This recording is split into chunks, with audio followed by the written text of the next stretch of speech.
Okay, it is June 18th, 2011, and we are doing this interview at Aunt Mary's house at 440 Schaefer in, is it Oakwood or? Oakwood. Oakwood, Ohio. I'm going to focus on Eileen for this one, and her daughter Sally wrote up a list of questions that I'm going to ask on her behalf, and the first one she has is the names of the schools that you went to, Eileen, as a child and through college, the whole bit. Okay. I would perhaps skip a lot of those, John. Okay. Went to Most Pure Heart of Mary School in Shelby, Ohio. From the 1st to the 8th grade. Then I went to Shelby High School and graduated in 1946. The next year I enrolled in Miami University in Oxford, Ohio, where one of my grandsons is going to school right now, so I'm real happy about that. Only stayed there 1 year, and then I transferred to St. Mary of the Springs Catholic Girls' School, run by the Dominican nuns in Columbus, Ohio. And graduated in 1950. Then another question she has is, did you want a big family, kids growing up, and what do you remember most about your dad and your mom? I was running that question by Jim and Katie on the way down here, and I said, I don't really remember us specifically saying we want to have 6 kids, but we had 7. We had 3 boys and 3 girls, and then our 7th child was a little girl, and she was stillborn. When I'm running this past Katie's husband, Jim, he said, it's called Vatican Roulette, Mom. I never heard rhythm, that. The rhythm method. Which I thought was rather humorous. And what do you remember most about your dad and your mom? My dad laughing a lot, playing the piano, a very dedicated doctor. I don't remember one-on-one times with him other than at the dinner table, and I would always sit on the piano bench while he was playing, and I would sing. My mother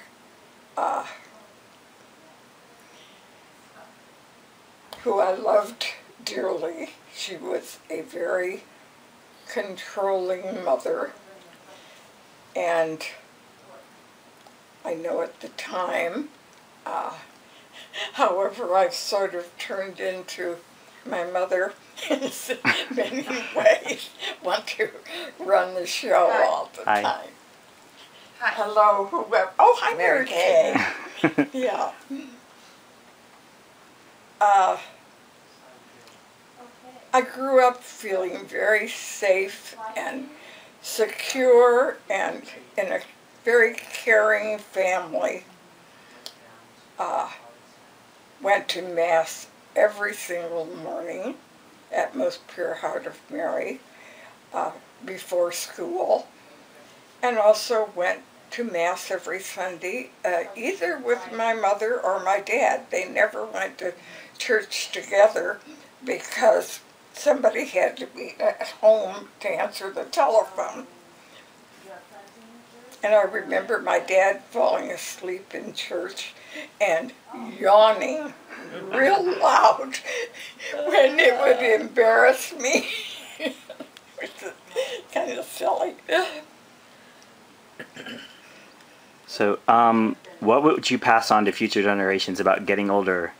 And are there things that you would do different in your life if you could change things? I don't know as I would change anything. I've been divorced perhaps 17 years. I feel like I perhaps should have filed for divorce a number of years before that, because I did have, the children's dad and I did have a lot of problems. He just couldn't accept our son being gay for the first thing, and I adored Brad, and it didn't matter to me at all, and I just practically moved to Washington, D.C., where Brad had just graduated from Catholic University in Washington, D.C. We knew he had HIV. It was unbearable to think about. I had no one to talk about it. Not just all of that 20 years ago was just not talked about so openly. And he died of AIDS in 1992. Like I say, I practically lived in Washington. And fortunately, my husband paid for all of my trips, some of which were quite expensive because I would go on a 2-hour notice that he was back in the hospital, and this went on for over a year. And I still had 2 more kids at home, or in college, I guess, by then. Is there anything else you would have changed, looking back, if you could? I don't think so. The freedom that has been mine since I moved out of our large family home that we had built. I always say that our house started out on a cocktail napkin at Spring Valley Country Club, where we were good friends with our architect. Okay. And so I still have that card, and we built our home, and for 2 years the box with Brad's ashes sat on my mantle, and I was alone in this huge home and just didn't feel like I could do anything. Just felt so helpless.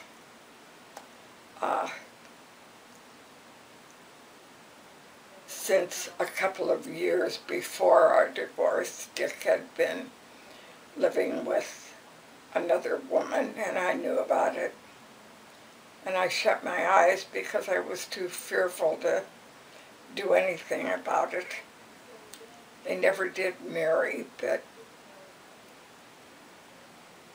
anyway, I owned the house, and Dick bought whatever of the house from me, and he and his friend moved into my home, and I'm in a lovely condo now, and just absolutely I've never been happier, other than when all 6 of our children were little. Those were my happy, happy years.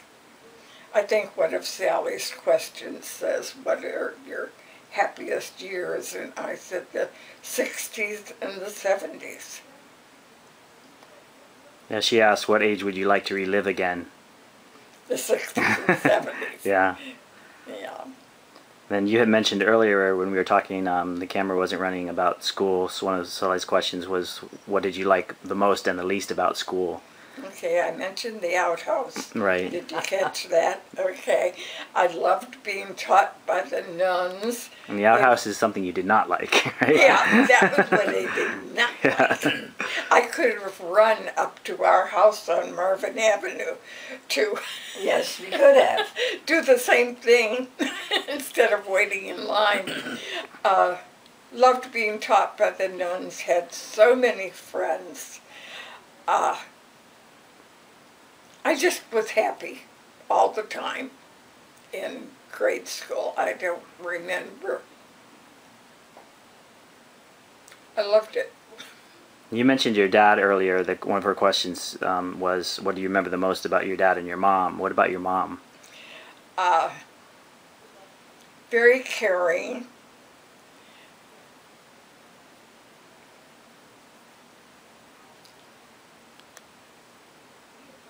Very controlling, Yes. a perfectionist. This is such an odd little thing, but I remember wanting to help her, and I never could do anything right. No, you couldn't.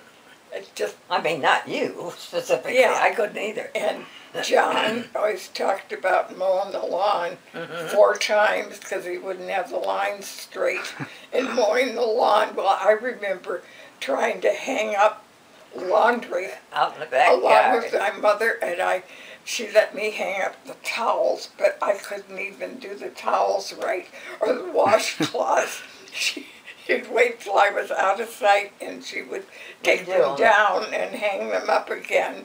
And what difference did it make? Yeah, it didn't, you know. Yeah, I do know. So, I had a lot of boyfriends. I don't remember my mother or dad being very strict. However, I don't remember having friends over to my house. You I don't? remember going to their houses, Jean and Sally and Donna. I remember having friends over because they'd always want Daddy to play the piano. Yeah. And even yeah. when he was in bed, he'd come downstairs in his robe and sit and play the piano for him. So he's pretty good on the piano? Yeah, My yeah. dad? Oh, He played my. by ear. I didn't know that. I didn't know that. Oh, yeah, he gosh, played I by must. ear. Oh, fantastic Wow. Yeah. So that was the main reason you had the piano, was because of... for Daddy. And Jim has it now. Oh, he does? They gave it to. They gave it to the Dude Neighbors. I don't know whether you remember them or not on Marvin Avenue. And then when the Dude Neighbors, I don't know for some reason whether they didn't want it anymore, and I had it shipped down here. Jim Frangella shipped it, came, you know, was kind of in charge of it. And then I had it here for quite a while. And then when I left Shantz, there wasn't going to be room for it in this house. So I gave it to Jim. And he still has it, you know. He plays it a lot. So Sally wants to know, who taught you how to drive? My dad. Absolutely my dad. Never had any accidents, only got 1 ticket, and that's because I was driving home from my little, probably 10-hour-a-week job at a pharmacy, and I drove home at night without the lights on the car, which of course is not an accident, but that's the only time I was pulled over. I don't think I knew that. Yeah. And then she wants to know what your favorite animal is and why. I don't know where that came from. I don't know where that's an unusual I don't either. question. We had 4 black labs over the years when the kids were growing up. You weren't particularly an animal lover, were you? I didn't think so. Nope, and I'm still not, really. But, What do you remember about your grandparents? well, my Irish grandfather, who came over here from Galway, Ireland, We only saw our grandparents, I'm going to say, twice a year. That was our summer vacation. I don't think we saw them twice a year, honey. They never came to Shelby. Oh, yes, they did. I think they came to Shelby once, and we went to Massachusetts. Yeah, I think they came. Yeah. They came one year, and then we'd go the next year. Yeah. Okay. Well, my grandfather used to tickle me. I mean, to the point of crying. I mean, I can remember, you know, just screaming for help and crying, and he would just keep on tickling. My grandmother, the only thing I can think of is that she liked suckers, lollipops, and it seemed like she always had a sucker in her I don't mouth. remember that. How about that? So who would you say influenced you the most in your life? What is there one person that? Okay, the environment at home and in the small, dear town of Shelby, just growing up feeling very safe and connected with everybody, that was my biggest influence. I felt very loved. My mother used to say, remember who you are and remember who you represent. Our dad was a doctor, and that was very important to all of us. Sure it was. I'm going to say that was in growing up. Then I will jump all the way to the years right before my Brad died. And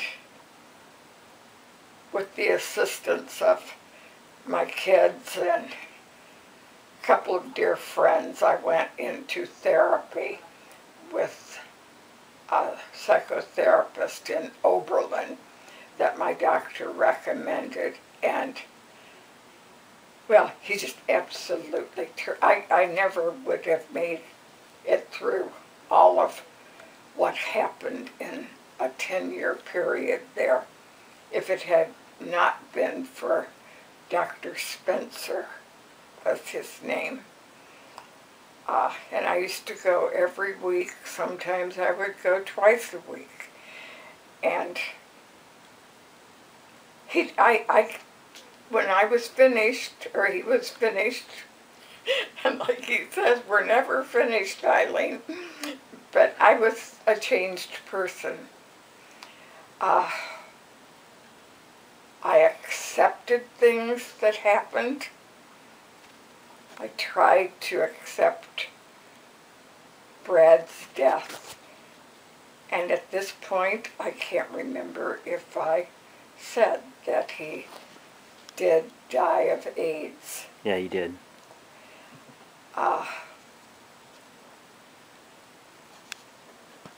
I never felt disconnected with God, but I was very angry at losing my son.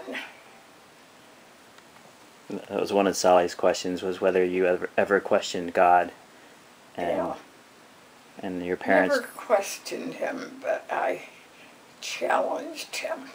I have always been a very devout Catholic, as were both of my parents when we were growing up.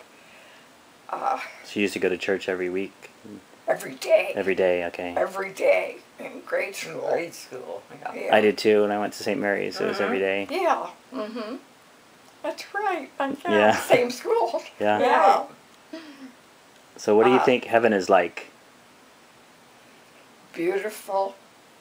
And I'm going to see my 2 sons and my dear brother, John, who passed away approximately 6 weeks ago. And to this day, I miss him so much. 8 years after Brad passed away, my oldest son, Steve, who was divorced from his wife and had 3 young children. He died of a heart attack. They found him in his apartment. And that was just all over again, what I had gone through with Brad. But Steve's death was an instant death. That's true. Brad's death was the long goodbye. I would not wish that on Anybody. anyone. And I know my other children suffered through that. In fact, Sally has written a book about Grieving. the 6. The title, she's going to call it, First There Were 6 of Us. And then there's Matt. You haven't talked about Matt. Yeah, okay. My youngest son, Matt, graduated from Ohio State and married like 2 months after Brad died. When I repeat this, I think, how did I Get through it. and Dick, he had removed himself from the house with his friend, and and so then Steve was gone. I think I'm getting off track. What was? We were just talking about Matt. Okay, that's right. All right, that's right. My goodness. So shortly after Brad died, Shortly right? after that, my youngest son, Matt, who is married and has 2 children living in Louisville, Kentucky, was in a terrible accident, near fatal accident, and has to this day severe brain damage. He lives, my Sally, who is a year older than Matt, is the main, I never can come up with the right word. Caregiver or? Yeah, she's not a caregiver because he's in a facility for brain trauma injuries. But she is totally responsible for his She's like his guardian or? guardian. That's the good word. Yeah, and that is the correct word. So she, at the time of his accident, knew that she was living in Delaware with her partner, Kate, and knew that there was this facility just being built at the time of Matt's accident. So he was on a waiting list for almost 2 years. Oh, I didn't know it was that long. Yeah. Oh, no. And he was in a nursing home, which was a nightmare, but he was 15 minutes away from Sally. And now he's in this lovely, they call it Peachtree Acres, facility for brain trauma. He will never walk again. His brain functioning is sometimes good, sometimes bad. His memory is sometimes good, sometimes bad.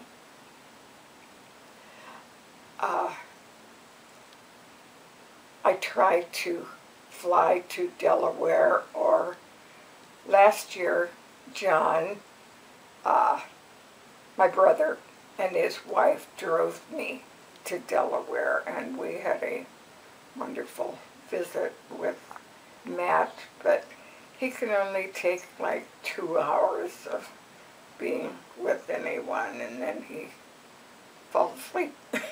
He's in a wheelchair all the time, And that's unbearable, too. So Sure it is. all three of my boys are, Yeah. all three of my sons are like gone, but Your daughters. my sweet daughters, what Yeah. would I do without them? Right. I think that's about enough for me. I know my 7 minutes. Okay. Enough. Yeah. So is there anything else that you haven't said that you'd like to make? I mean, the main reason we're doing the video is something to leave behind for your kids and the future generations and other people who are interested in your life and the McHughs, and so, you know, just anything in general that either one of you can think of to say. I think I said about everything. Yeah, you guys talked a lot before. Sally did ask about what do you like about, you both could answer this, what do you like about getting older? Oh, yeah. Well, I don't think it's bad. I'm enjoying myself. I mean, I'm by myself in my house here, but I have Bill just a block away, and I have Patty just still in Oakwood, and Jim is close, and of course I've lost my Susie. I miss her a lot. But and then Dave's in Colorado. And we're all here for a reunion right now, which All is here for nice. our reunion right now, and Yeah. that is great. And boy, would Susie love to be here. I'm Oh, sure she would. yeah. Well, I know our Sally wanted to be here so bad, Yeah. but she could not come. But I rode down to Dayton with Katie and her husband, and Cindy and her new gentleman friend are also driving down this morning, so 2 of my girls will be here. Right. Okay, well, thanks for answering the questions. Well, thanks for doing this, John. God. You. So this picture on the left, could you just talk about who's in the picture, the top? Eileen? Are you saying you want me to Yeah, talk about yeah, just say who's in it. Okay, that picture is of my 3 girls, Kate, Cindy, and Sally, and they are pushing Matt, who is in a wheelchair,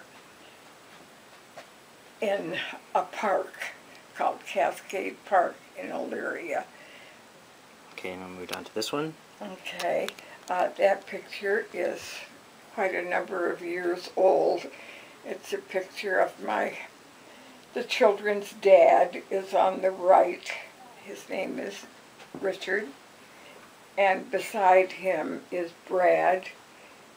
And the yellow shirt is Matthew.